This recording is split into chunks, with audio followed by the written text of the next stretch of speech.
Break کے بعد خوش آمدید. آج 18ویں ترمیم پر اتفاق رائے ہو گیا ہے. کم از کم خبریں تو یہی ہیں. امید یہی کر رہے ہیں کہ آخری وقت پہ کوئی اور مسئلہ نہ کھڑا ہو جائے.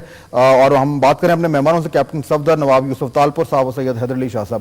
صفدر صاحب مجھے یہ بتائیں کہ نام پہ ابھی ہم بات کر رہے تھے کہ نام کے حوالے سے مسلم لیگ نون کے اندر ایک ڈیبیٹ چل رہی تھی, بڑا تنازع تھا, اور ANP والے جو تھے وہ اپنا سر پکڑ کے بیٹھے ہوئے تھے کہ یہ کیا مسئلہ ہو گیا, بیٹھے بٹھائے.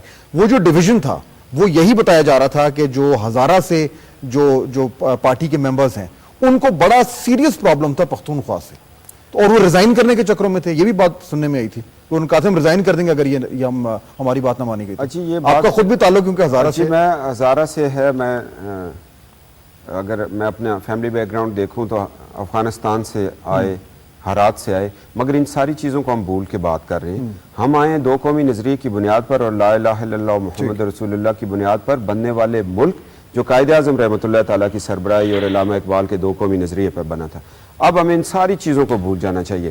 ہم جائیں مدینہ منورہ, وہاں سارے ٹرائب آئے تھے مگر ایک نظریے کے نیچے وہ سٹیٹ بنی تھی. یہ سٹیٹ بھی اسی مجھے بتائیں کہ وہ جو مشتعل ہوئے تھے جذبات وہ ٹھنڈے پڑ گئے تھا. ہمارے ٹھنڈے پڑ گئے بالکل. ہمارے ساتھ دو چیزیں آ رہی تھی, اباسین پختونخوا اور خیبر پختونخوا.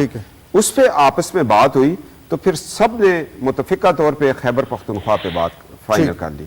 یہ جمہوریت کا ایک حسن کہہ لیں کہ ایک قائد ہے پارٹی کا, وہ ذیلی صدور کو بھی بلا کے پوچھتا ہے جی ہم کس طرف جائیں, تو سب نے اتفاق کر کے سائن کر کے دے دیا. انہوں نے کہا بسم اللہ. ٹھیک ہے. حیدر علی شاہ صاحب, خیبر پختونخوا ہو گیا, مسلم لیگ نون کے اندر کافی ڈیبیٹ ہوئی, بحث ہوئی, ساری خبروں میں آتا رہا کہ وہاں پہ مسائل ہو رہے ہیں, اور جیسا کہ میں کہہ رہا تھا کہ آپ کی پارٹی والے سر پکڑ کے بیٹھے ہوئے تھے کہ یہ بنی بنائی بات کیسے بگڑ گئی. یہ اس میں جب ان کے پارٹی کے اندر یہ اتفاق رائے ہو گیا تو اس کے بعد ANP کو تو کوئی پرابلم نہیں تھا. نہیں جی, ہمیں تو اس وقت بھی پرابلم نہیں تھا, کیونکہ ہم جب بیٹھے تھے پختونخوا ہاؤس میں اسلام آباد میں تو اسفندیار ولی خان صاحب کی وہ یہی کہہ رہے تھے کہ انشاءاللہ تعالی جو جس طرح NFC وارڈ پہ شہباز شریف نے بڑے بھائی کا کردار ادا کیا, اور ہم سب کو یہ کامل یقین تھا کیونکہ ہم 60 سال تک ہم ایک جدوجہد کر رہے تھے, اور وہ ایک جینوئن قسم کا ڈیمانڈ تھا. اس میں ایسی بات نہیں تھی. اگر ہمیں نام ملنا تھا اور ہم اباسین اور خیبر جو بھی نام ہمیں آ جاتا تو ہمیں کوئی اس میں تکلیف نہیں تھی. اس لیے جب بھی آپ نے ہمارے کسی لیڈر کے اگر آپ نے سنا ہو تقریر سنا ہو یا TV پہ دیکھا ہو تو ہمارے لیڈرشپ بالکل ہمیں اطمینان تھا کہ انشاءاللہ تعالی ہم نے جدوجہد کی ہے اور ہم نے 60 سال اس کا انتظار کیا, اور ہمیں یعنی آپ نے کڑوے گھونٹ کی طرح اس کو نہیں مانا اس نام کو, کیونکہ آپ تو صرف پختونخوا چاہ رہے تھے, مطلب خوشی دل سے اس نام کو آپ مان رہے ہیں. خیبر پختونخوا خوش ہے بالکل ANP. نہیں جی, پختونخوا ہمارا نام تھا. اگر ہمارے ساتھ کوئی اور دوست ہمارے دوسرے نام سے ہمارے خوش ہو سکتے ہیں, لیکن جس طرح گلگت بلتستان کا نام ہوا تو ہمیں کوئی اعتراض نہیں. اگر کوئی دوسرا خوش ہوتا ہے تو ہمیں اس کی خوشی میں تو ہمیں کوئی اعتراض تو ہو نہیں سکتا جی.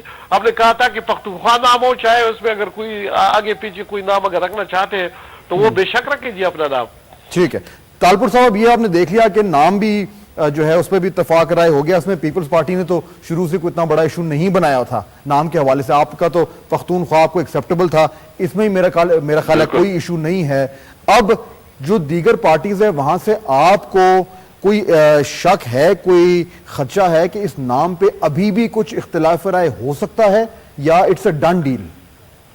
میرے خیال میں اب اس نام پہ کوئی اختلاف رائے نہیں ہوگا, کیونکہ یہ بہت ہی بڑے پن کا دل دکھایا ہے اپنا اسفندیار نے اور ان کی جماعت نے, اس لیے کہ انہوں نے اس میں تھوڑی سی ایڈجسٹمنٹ کر لی ہے. لیکن میں قطع کلامی کر رہا ہوں, صرف میں ایک چیز ایڈ کر دوں کہ اس میں کاف لیگ کا جو موقف ہے وہ ابھی تک تھوڑا سا اس میں کچھ واضح نہیں ہوا. چودھری شجاعت حسین رہنما ہیں, لیڈر ہیں PMLQ کے, ہمارے ساتھ لائن پہ موجود ہیں, ان سے پوچھتے ہیں. چودھری صاحب السلام علیکم. وعلیکم السلام. یہ جو خیبر پختونخوا نام ہو گیا ہے, اتفاق رائے ہو گیا ہے, آپ کی پارٹی جو ہے وہ اس کو ایکسپٹ کر رہی ہے یا آپ کے کچھ خدشات ہیں؟ دیکھیں جی, بات یہ ہے کہ یہ کسی کی ذات کا مسئلہ نہیں, نہ کسی کی خواہش کا مسئلہ ہے, نہ کسی کی جیت ہے, نہ کسی کی ہار ہے. جو نام تو سرحد کے صوبے کا ہونا چاہیے. وہاں پر ہمارے جتنے بھی ہیں دوست ہیں اور ساتھ 6 ہمارے MLAs ہیں, ان سے مشورے کے بعد انہوں نے کہا جی اس نام کو ریجیکٹ کیا جائے اور اپنا نام تجویز کرتے ہیں صوبہ سرحد. یہ آپ کی پارٹی تجویز کر رہی ہے نام صوبہ سرحد, اور آپ نے بالکل مکمل طور پر اس کو رد کر دیا, ریجیکٹ کر دیا. ہماری ٹیم جو 8 بجے پورے میٹنگ کر رہی ہے ان کے ساتھ, گورنمنٹ کے ساتھ, اور وہاں پر